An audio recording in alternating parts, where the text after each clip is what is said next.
네, 총리님. 지난 26일에 우리 주광덕 의원께서 장관하고 압수수색했던 검찰 관계자하고 통화했던 내용을 말씀하신 적이 있고요.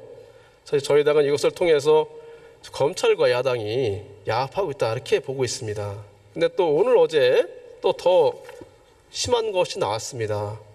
동양대 표창장 사건에 관해서 우리 주광덕 의원께서 9월 4일에 의혹을 제기하기 이전에 이미 한국당 의원하고 최성해 의원하고 최성해 총장하고 만났다는 겁니다. 그 과정에서 그런 내용을 얘기를 했고요. 이걸 본다고 하면 검찰, 야당 서로 짜고서 기획수사하는 거 아닙니까? 예, 여러 가지 의심이 듭니다. 진실이 밝혀지기를 바랍니다. 다시 한번 또 화면을 봐주시기 바랍니다. 화면, 예. 그동안 언론에 보도된 내용들 중에 일부고요. 그중에 특히 검찰이 압수수색을 했거나 제출을 받아서 보관하고 있는 컴퓨터나 문서 내용이 그대로 보도된 것처럼 나와 있는 보도들을 제가 뽑아왔습니다. 이런 것은 검찰이 자료를 제공하지 않았다면 보도가 가능할 수 없습니다. 총리님, 이렇게 명백하게 피의 사실을 공표하거나 아니면 수사자료를 유출하는 행위가 계속되고 있습니다. 저희가 여러 차례 검찰총장, 서울중앙지검장, 서울중앙지검 3차장에게 유출 경위를 확인하고 법과 준칙에 따른 조치를 하도록 요청했습니다. 그럼에도 불구하고 검찰에서 비웃듯이 반복하고 있습니다. 총리님, 왜 조치가 이루어지지 않고 있습니까? 예, 참 오래된 적폐입니다. 일부 검사들과 일부 언론의 공생관계는 참으로 오래된 부끄러운 유산입니다.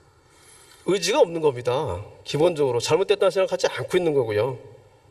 윤석열 총장이 법에 따라 수사를 하고 있다고 했습니다. 제가 볼 때 이번 수사에서도 검찰은 지금까지 수없이 반복되었던 악습을 반복하고 있는 겁니다. 사람을 죽음으로 몰았던 피의사실 공표, 수사기밀 누출, 과거 악습 반복하고 있습니다. 검찰은 아직도 어떤 게 개혁이 필요한지 모르고 있는 거 아닌가요? 이 점에 대해서 어떤 노력을 해야 되겠습니까?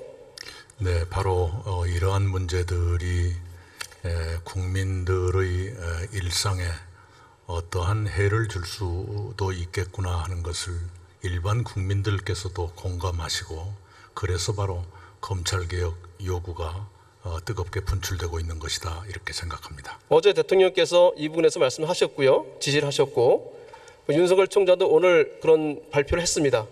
하지만 이 피의사실 공표라든지 수사기밀 누출에 대해서 단호하게 중단시킬 수 있는 개혁안이 나올 수 있도록 하는데 총리님께서도 주목하시고 관심을 가져주실 필요가 있다고 생각합니다. 네, 그렇게 하겠습니다. 총리는 이번 조국 장관 가족 사건에 대해서 총 몇 군데를 압수수색하고 몇 건의 압수수색 영장이 발부된지 혹시 아십니까? 그저께 이준석 의원님이 이 자리에서 띄워주신 거 보면 70건이 그때 넘었던 것 같습니다만 42군데를 압수수색을 하고요. 네. 언론에 보도된 것만 영장이 70개가 넘습니다. 예. 한 가족에 관련된 사건에서 이 정도로 한 사례가 있나요? 별로 듣지를 못했습니다. 저는 이것은 그동안 검찰의 악습으로 해왔던 먼지털이 수사의 전형적인 모습이라고 생각합니다. 또 아들 관련된 부분은 별건 수사의 전형적인 모습이고요.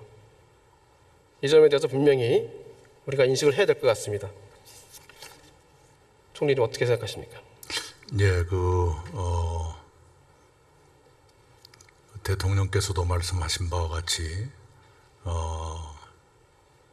지나칠 만큼 활발하게 수사를 하고 있는데도 불구하고 검찰 개혁의 요구를 받고 있는 이 역설적 상황을 검찰이 겸허하게 받아들이고 성찰할 필요가 있다고 생각을 합니다.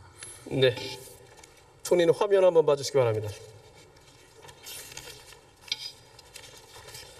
2014년 11월 황교안 당시 법무부 장관은 세월호 사건 수사에 대해서 해경 123 정장에 대한 업무상 과실치사 혐의 적용을 막지 못하였다면서 광주지검장을 크게 질책했습니다. 조국 장관은 심각한 처해 상태를 고려해서 압수수색에 해달라고 진행했습니다. 어떤 것이 수사 위협이라고 생각하십니까? 예, 뭐 비교하긴 뭐합니다만은 네, 훨씬 더 직접적인 수사 지시라고 생각하네요. 아까 검사장 말씀이. 업무상 과실치사를 적용하지 말라 이렇게 하는 것이 전형적인 수사 위협입니다. 감사합니다.